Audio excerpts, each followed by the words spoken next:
Okay. All right. Some people probably still gonna pop in for the next couple minutes, but that's fine. We're just gonna be doing a little bit of a basic introduction. Welcome everyone to the first collab of the year since last year with ACM Cyber and QCSD, the quantum cryptography. For those of you on the ACM side and want the check-in code, it's ACM loves QCSD. And as we kind of give the little introduction, feel free to check in. Ooh, what is that white bar, Sean? Are you? Oh, can you? I'm gonna, before I forget to check into my own event, I'm gonna check into my own event. So I'm on another window. That's why it probably looks weird. Okay. Well, as you're doing that, I will give a little bit of an introduction on who. Oh, too far, Sean. That, yeah. Also, don't forget to do the slide sharing thing with me. So welcome everyone. I am Andy. I am the president of ACM Cyber, but I am also one of the logistics directors for QCSD. So I'm kind of playing both sides here. So I always end up on top. But I am joined here by Ishan, who is also a part of QCSD, a former member of ACM Cyber, Yes.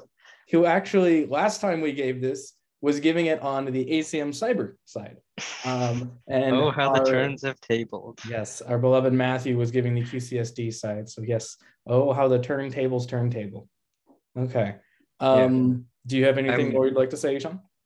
Yeah, I'm external director for QCSD technically, or I'm supposed to be communicating with external organizations, but I also apparently do the logistics and the technical events. Nice. All right. So I guess with introductions out of the way, if anyone shows up late and asks for the check-in code, I will have it posted. I can just quickly hit bam, enter. So, all right, let's get started with the content. So before we even get into the quantum stuff, let's go a little bit over what, encryption is and do some basic things about that. So first off, what are keys? Well, keys are pieces of information, almost always numbers, that we can use to encode and decode information that we want to transmit securely. So for example, say we wanted to encode the string hi. We tried to tell someone hi, but we don't want other people knowing we're saying hi to them. So we need to convert it into a number. There are many ways to do this. You can use ASCII and take that value, or you can use your own system, but we're just going to be using what position it is in the alphabet. HI, we're going to turn that into 8, 9. So our key in this case is 5. So we're turning 8, 9 into 40, 45 and encrypting it. Now, if you got that string out of nowhere, 40, 45, you wouldn't really know what it meant unless you had the key. If we know the key, then it's trivial to decode. You just divide it. But even if you didn't know the key, you could technically brute force your way to figure out what the message is by trying out all possible keys. So having a more secure key means that your information is encoded more securely. We can use keys in two different kinds of ways. We can use the same key to both encode our plaintext into the cipher and decode into the plaintext.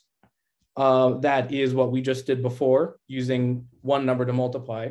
Or we can use, that's called symmetric key encryption. Then there's asymmetric key encryption, where we use a different key to encode and decode. Typically, one would be a public key, which is the one that used to encode, and a private, no, excuse me, reverse that.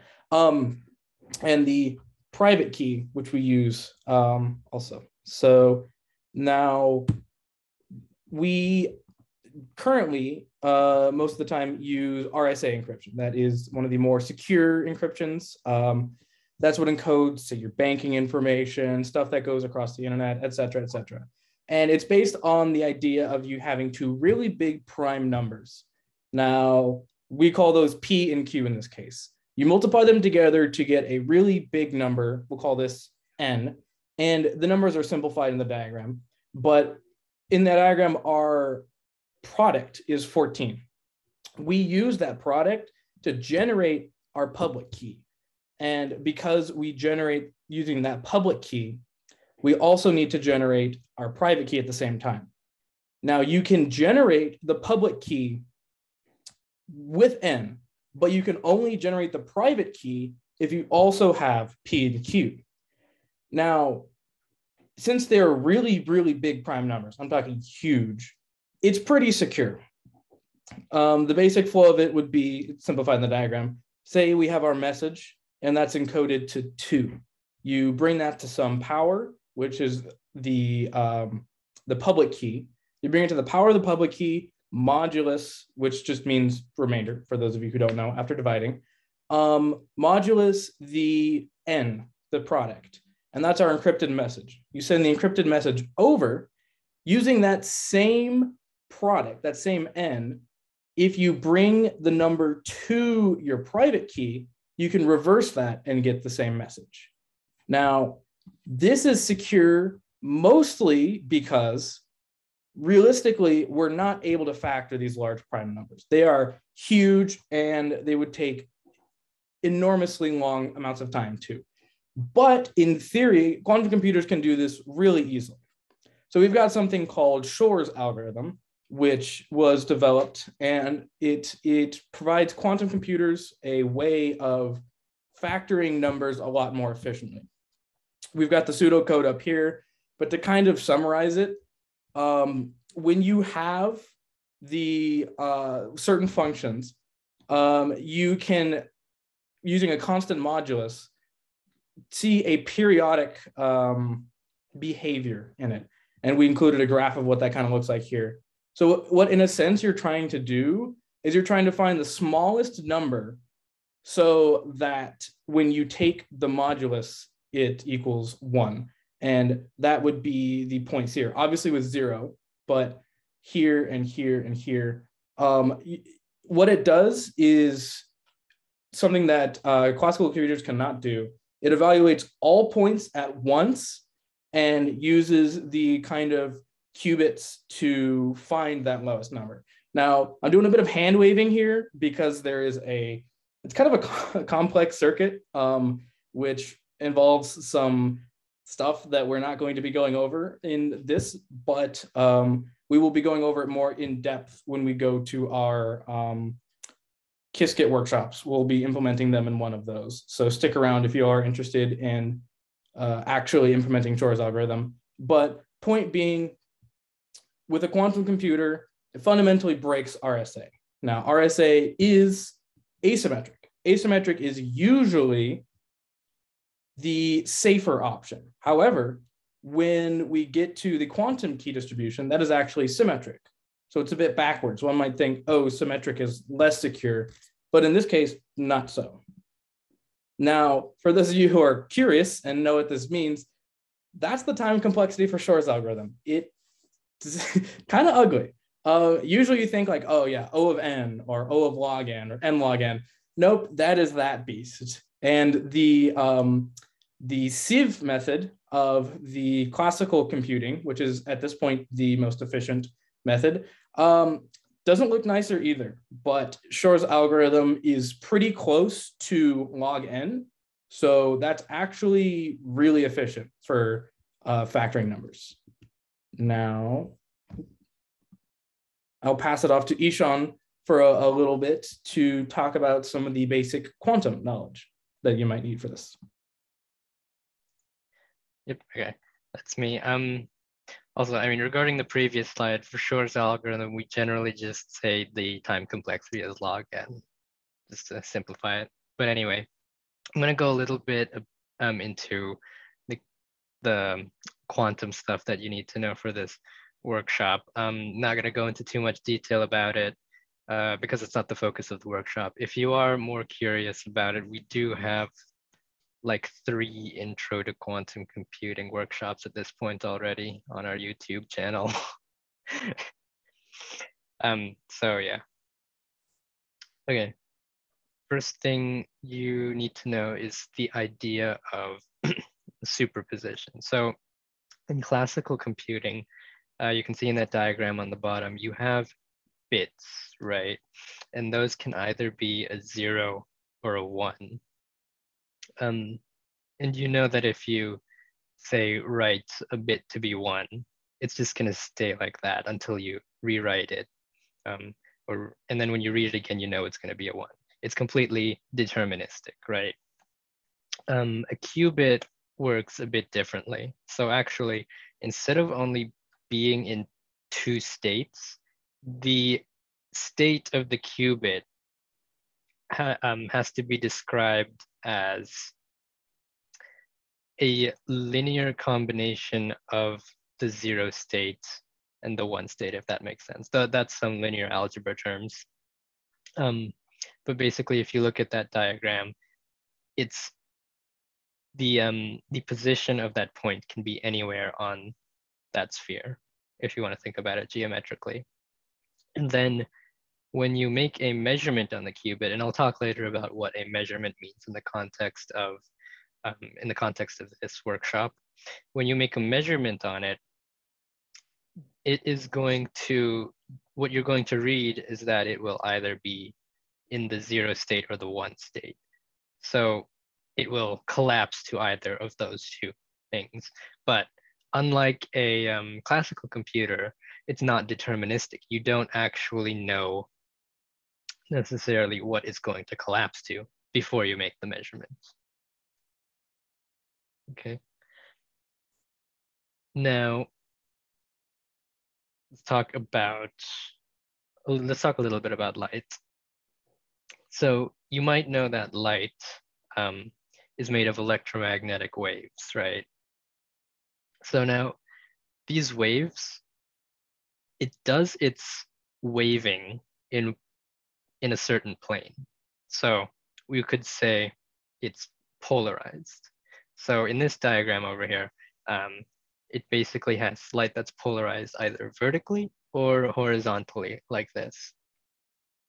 Now, what you can do with that, you can have this kind of filter that filters out, that only lets light through that is polarized in one direction. So you see this filter over there is only letting in the vertically polarized light. Now, why is this important? Well, going back to the superposition idea in a qubit, what you essentially have is you can have the photon be like a qubit. Its polarization direction is any of the states that it can be in.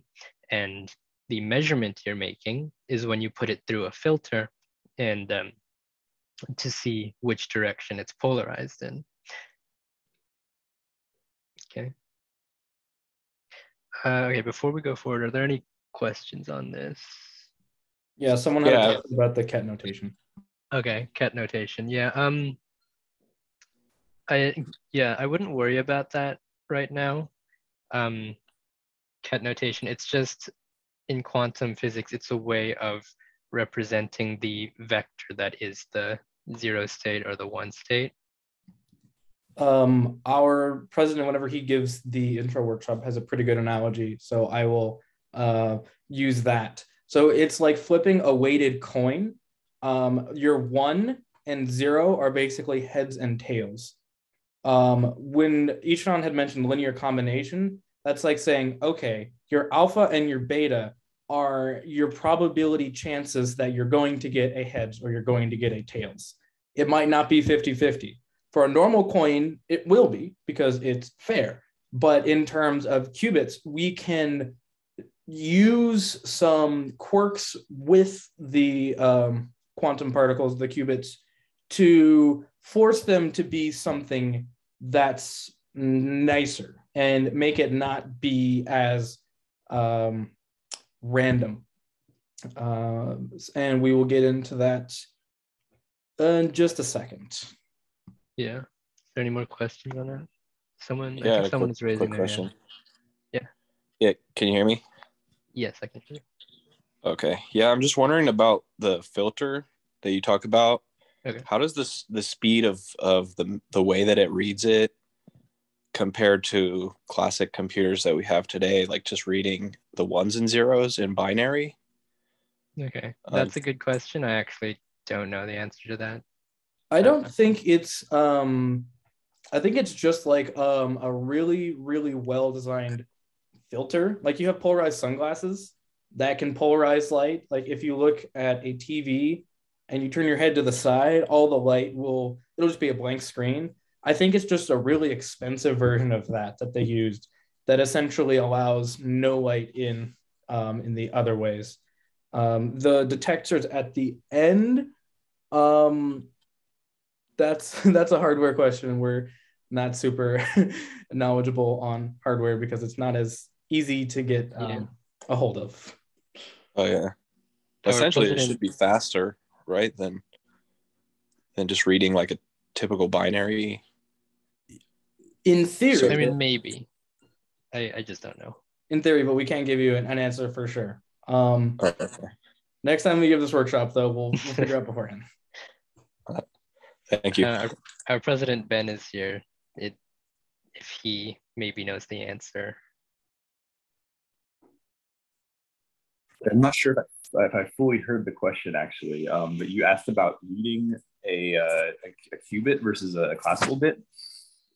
Yeah, the speed, like if there's any less, because I understand like how having the qubit would make the computing power faster, but as far as like reading the state of it,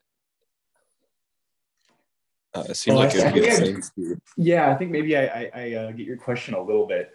So when we're talking about quantum computers being faster, at least my understanding of it is that fasterness, I guess, is not necessarily due to the operations being done faster. So like you can speed up, a regular computer, you can use, an optical chip or something like that instead of, silicon, for example. And that's going to make your actual, the speed of your computer itself faster. But quantum computing is faster in a different way. It's faster in that your calculations are kind of being done in a different fashion. So instead of doing calculations with ones and zeros, you're doing calculations with these qubit objects that Andy and Ishan were kind of explaining.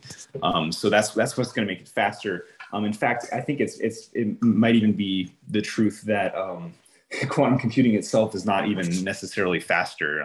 The actual processes might even be slower, but it's the nature of how you're doing these operations that's going to make it faster. So Shor's algorithm, for example, you're not running a classical algorithm, right? And that's not what's making it faster. It's just that you're able to manipulate these properties, these quantum properties, to make it faster. So I'm not sure if that fully answered it, but quantum computing allows it to be more efficient because you can, rather than going number by number to try and find the period, you can essentially look at all of them at once and position your qubits so that it gives you a really, really good guess. Now, obviously, error correction is a big thing in quantum computing right now. So you're not always certain that the answer is right. It might be slightly off because, a highway 3 miles away was rumbling and it affected the quantumness of the of the chips, or it's screwed with something. But you have a pretty good guess in a more efficient way. I see. So is it like a more probabilistic method of calculating then? Yes. Computing? Exactly. I see. But you can use the properties of quantum physics to your advantage to make those probabilities less random and more deterministic. But yes, any other questions? Yeah. All right. I will. Oh. Okay. I guess it does, in a that. sense, parallelize the computation. Right, Ishan? I would hesitate to say that it's equivalent to parallelization. Maybe not equivalent, but it's a sort of a good analog, because I guess in Shor's algorithm, it is definitely essentially kind of parallelizing the analysis, but not parallelizing the computations. It's a little bit more complex than that. All right. Okay. All right. Before we go on, do we have any other questions? Yes. These are good questions because this is a difficult topic and Yes. secret. We don't understand it either. Yes. This is just a facade. Okay. So yeah, I'll take over for a brief second. So now that we've got our polarized light, what can we do with it? Well, if we wanted to use this in a way that sort of mimics our bit system, we can take our polarized light and put it back through a filter. Now, if we take our diagonal light and put it through a diagonal filter, theoretically, all of that light, because it's polarized in the same way, will pass through it. Whereas if it were polarized in the opposite direction, none of it will come through. So that gives us a 1 and a 0 state. The same thing happens if we have a vertical or horizontal filter. If we put vertical light through a vertical filter, we get a 1, and horizontal light through a vertical filter, we would get a 0. Now, I have a, did it move forward? I have a question for you all. I will open up the poll. What do you think would happen if we put vertically polarized light through a diagonal filter and diagonal through a vertical filter? I'll give y'all a brief moment to answer that.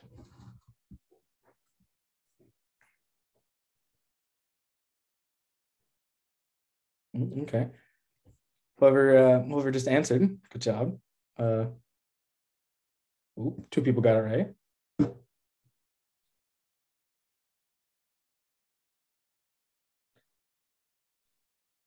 Ooh, okay.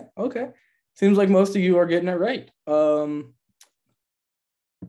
person didn't, but that's fine. All right, I'm gonna close the poll. So yes, for the majority of you, 50% for both 1 and 0. Ishan, would you like to explain why?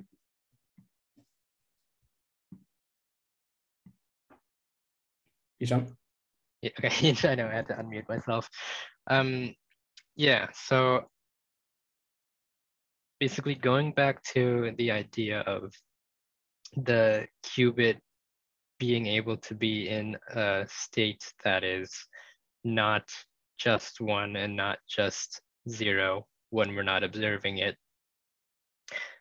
What you're essentially doing here is, let's say that the qubit is in, sorry, let's say the photon is vertical, but instead of measuring it in either a vertical or a horizontal filter, you're measuring it in a diagonal filter, right? What you're essentially doing is you're measuring it in a different basis than what it was initially in. And so when you measure it, it's still got to collapse to either one of those 2 states, 0 or 1. But this time your 0 or 1 is off to the side, if that makes sense. It's diagonal. So it's going to give you an answer. And it's going to do that with a probability that depends on the angle of the filter. So like a perfectly diagonal filter, we're talking 50% 1 and a 50% chance of it being 0. If the filter is tilted closer to being vertical, you're going to have a greater chance of it measuring that 1 because it's closer to the orientation of the, I guess it's closer to the basis of the photon. And that goes back to the this thingy right here. So with that analogy that I brought up of the coin, when you are diagonal here, you have a 50% chance of it being 1, 50% chance of it being 0. But, or wait, not diagonal, that would be horizontal, right, Ishan? Horizontal is 50-50? Yeah. But as you go up or as you go down, you are getting closer to a probability of it being a 0 or closer to a probability of it being a 1. And that is directly analogous to these filters, where the more you tilt it, the higher probability that it's going to be a 1, higher probability that it's going to be a 0, et cetera, et cetera. Now, next, we're going to be giving a kind of demonstration on the actual application of this and what it looks like. Do we have any questions before we go on about any of the prior knowledge that we've been talking about?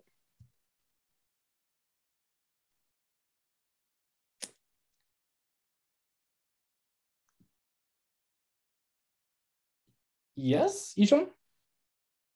I don't see anyone. Applying a new filter is equivalent to changing the basis of vector space.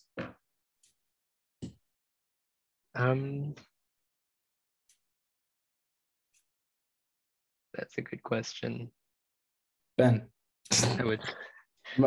Do you have anything to say about that? Is Ben here?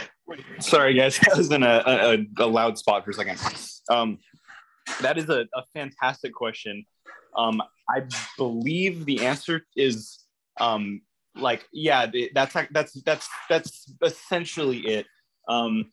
Applying a filter would actually be the equivalent of like taking a measurement. So if I have a single photon, that photon can only have one polarization state. But if I pass it through a filter, so I guess here would be your example. Like, let's say you take a diagonal photon, right? So that diagonal photon is some combination of horizontal and vertical. When you pass that diagonal photon through, let's say, a vertical filter, right? That's going to be the equivalent of taking a measurement, right? Because you're forcing that photon to choose. You're forcing it to either go through as a vertical photon, or you're forcing it to decide it wants to be horizontal and not go through. So that's what we'd be saying, like the wave function's collapsing. So that's I think on the intro workshop I talked about like Schrodinger's cat, right? When you open that box, that's kind of what that would be. But passing it through that filter is also going to affect your basis as well, right? If you pass vertical light through a diagonal filter, it's now going to put that vertical light into that kind of diagonal basis. So it's a subtle point. I'm not sure if we can fully explain it in the workshop, but I think that's maybe doing my best to try and explain it. Does that help? Awesome. So to stay on top of time, we are going to move on. But if you have any questions, we're going to have a Q&A at the end. So pin those questions for the moment. So like I mentioned, we're going to show you how it all comes together. I've pasted the link in chat to a Google Colab that we have. We will also be sharing it on here. But if you are interested in seeing the code afterwards or going along as we do, then feel free to go there as well. Right. So we're going to have a demonstration now. So the question we still have is, okay, so we have quantum computers, or in this theoretical scenario, we have the tools to be able to use them. How do we ensure secure communication with what we know? That is a process called quantum key distribution. What's happening is, you can see by this diagram. So we have Aaron and Sharon who are trying to communicate with each other, right? They need to be encrypted because eavesdroppers like HackerMan over here want to hear what they're saying. And so to encrypt it, they both need to have a key. Now this is going to be a symmetric encryption scheme. So both Aaron and Sharon need to have the same key. Question is, how are they going to give the key to each other without it being possibly intercepted by the eavesdropper? And that's where this comes in. Ignore that. That's just installing some dependencies. So Also those importing. dependencies right there, we're using Qiskit. For those of you who know, and those of you who don't know, this is a library in Python from IBM, which is kind of the industry standard for interfacing and sort of simulating what quantum computation would be like. If you are interested in learning more about that, stay tuned for our Qiskit workshop series. Right. Okay. This over here, okay. I didn't change the names here because this demonstration still uses Alice and Bob. But here, yeah, I'll just use Alice and Bob. So Alice, this is just a method to encode Alice's message. Don't think too much about it. What's basically going to happen is the message is going to be a string of zeros and ones now. And that's all that is. Okay, so what they want to do, Aaron, aka Alice, I know it's weird, wants to send their key to Bob/Sharon. I should have changed these names before. And so they need to send that string of digits across. And then what's going to happen is Sharon over here is going to measure each of those photons that Aaron sends across.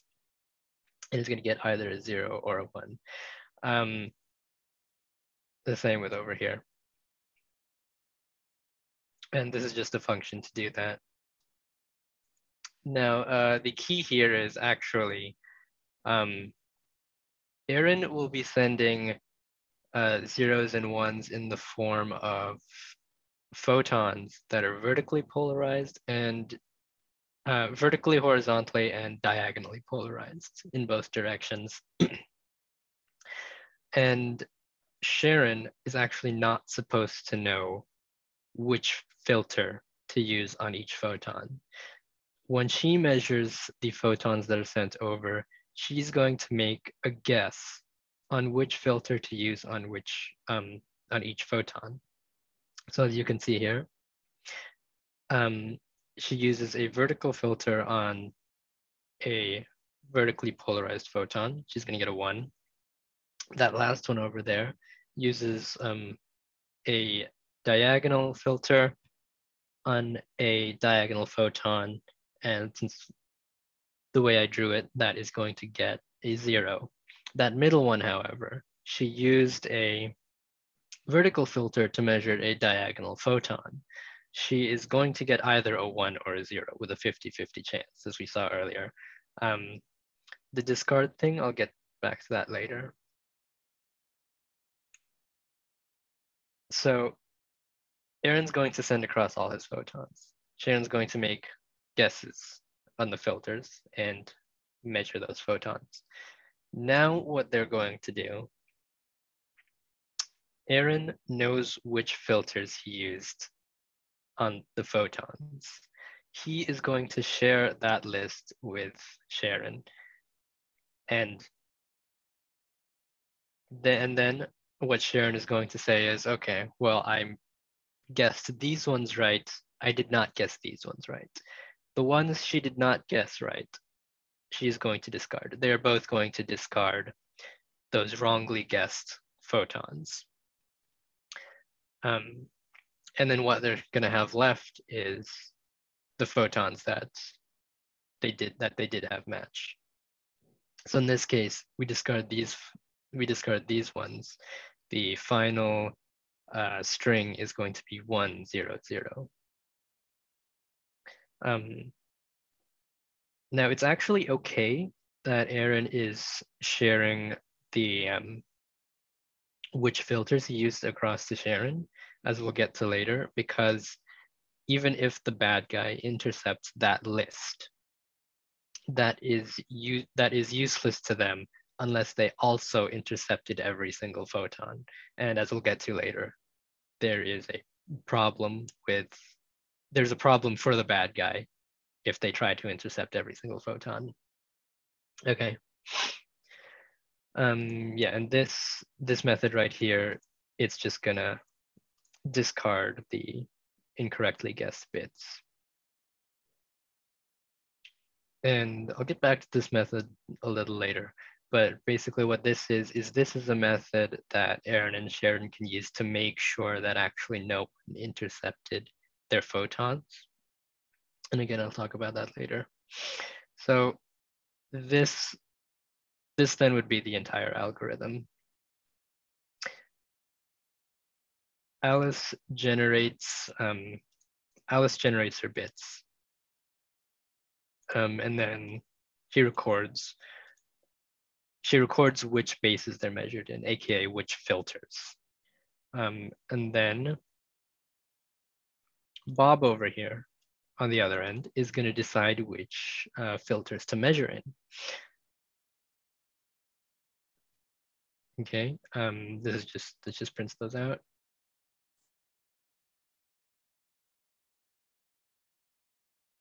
Or actually, yeah, what happens is now they've sent those across, and now they're comparing it, and then they remove the bad guesses.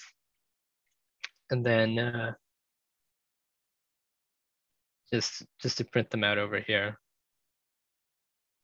these were the results. So in the end, what they have after they communicated their digits with each other, after discarding the bad ones, they each have this key.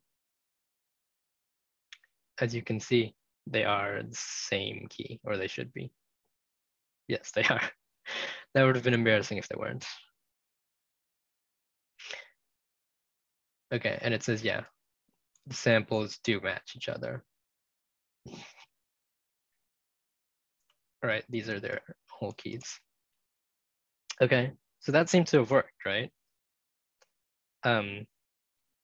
They sent across, so Alice sent across her bits, and then Bob, upon receiving it, and they're now able to find their common digits. And so now they have the same key. Before I move on, are there any questions on that?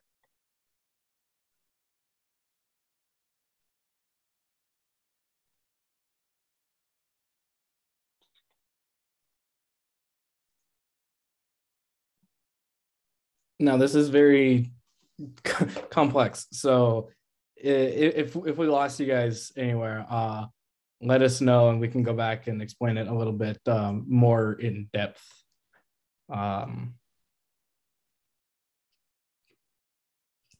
So is what they're actually sending, so they're just sending like randomized light, or are they sending like a specific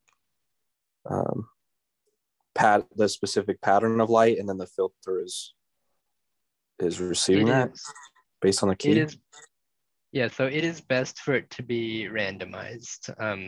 Okay. Because well, not just in quantum cryptography, but in any sort of encryption scheme, you want your key to be as random as possible. So yes, ideally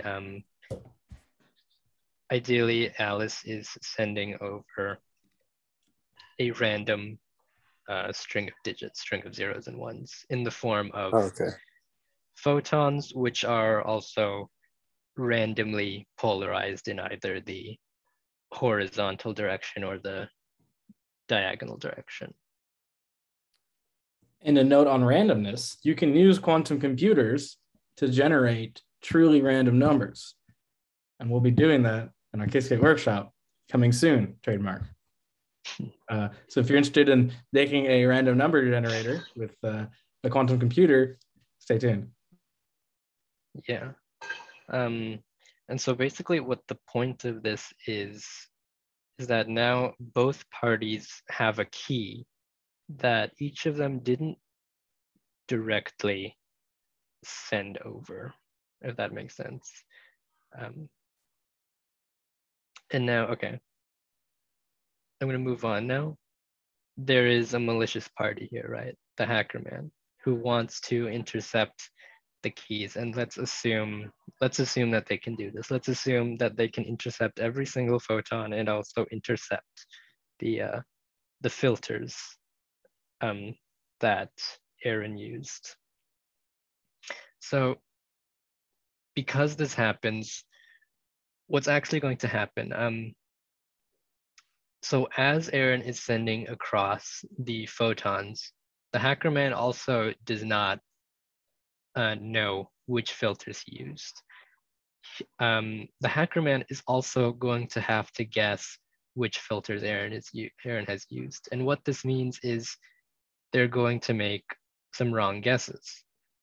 Like for example here, Aaron has sent across a diagonally polarized photon and the interceptor measures it with a vertical filter. That's going to cause the photon to collapse to either a 0 or a 1, and it will no longer be diagonally polarized. It's going to be vertically polarized now as it gets sent to Sharon. This is important now because this now means that if Sharon tried to read that with the diagonal filter, it's no longer going to read as a 0 or a 1 with a 100% chance. Now it's going to read as a 0 or a 1 with a 50% chance each. And that changes things. Here's what that changes. So we have this next code snippet here, which also has the interception aspect over here. This interception aspect essentially changes a bunch of the photons that go through to the other side. And so what Alice and Bob are going to find are that when they try to communicate that with each other, and then they discard what they think are the bad bits, they're going to take a small sample of what they have left, compare it with each other, and it's not going to match up, as you can see here. That is a direct result of the interceptors tampering. So now that they know their keys don't actually match, they know someone messed with them. They know someone was trying to read their key in transit. So they know their communication is not safe anymore. They can try again somehow. And the interceptor will not have gained anything because now they have a key which actually doesn't even match either of these. And Alice and Bob are not going to use that anyway. So yeah, as you can see, they're both false.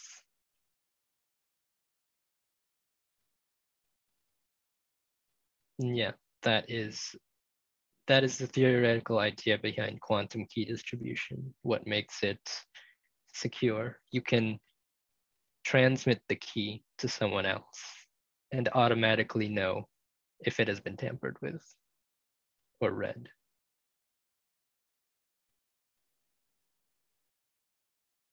Okay, I see there were some questions in the chat. Ben answered one of them. I don't Okay. think there were any other ones unless they were DM'd to you. No, none were DM'd to me. All right. Yeah, so okay. Yeah, Ben answered that one question. Will the orientation be disturbed if HackerMan measures it? And yes, like Ben said, it depends. If the HackerMan gets lucky and just happens to measured with the right filter, then there wouldn't be any way to tell if that one was messed with. However, keys are going to be really long strings of digits, right? You saw in RSA encryption, they have to be really big numbers. Same idea with this. They're going to be really big, and it's going to be basically statistically impossible for the hacker man to have correctly guessed every single filter.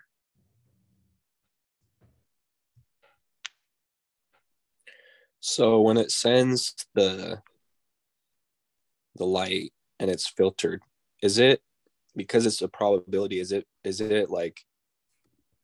sending like a large number of particles that are then on average correct, like it would converge to the correct filter, to like the true average of what the filter is finding or is looking for? Not sure what the question is.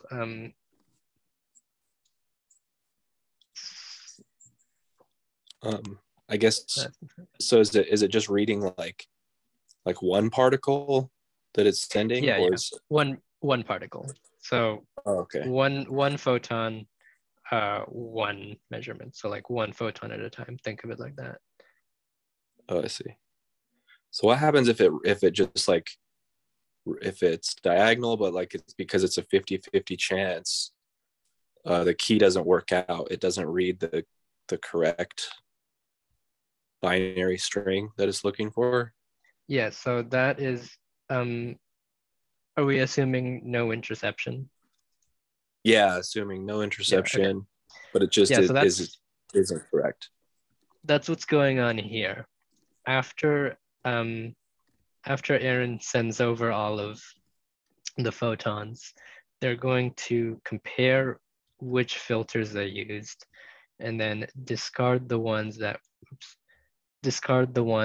that were wrong guesses on Sharon's side. So for example, that second photon over there, that is a vertically polarized one.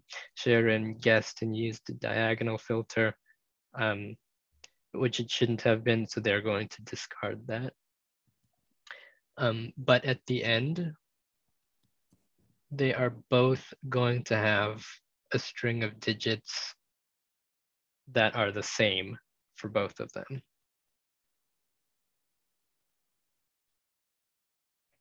Okay, so like for example, where it's discarding, where it's diagonal but it's supposed to be vertical, that would that discard every time, or would that discard 50% of the time? No, so what happens is they'll discard it every time because they're just going to say, oh, I used the wrong filter here. It doesn't matter what digit was read. It could be a 0 or a 1. It was just the wrong filter was used, so we're not going to use this digit. Oh, I see. Thanks.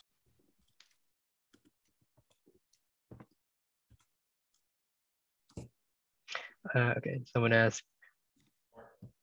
Yeah, okay. Andy answered that in the chat.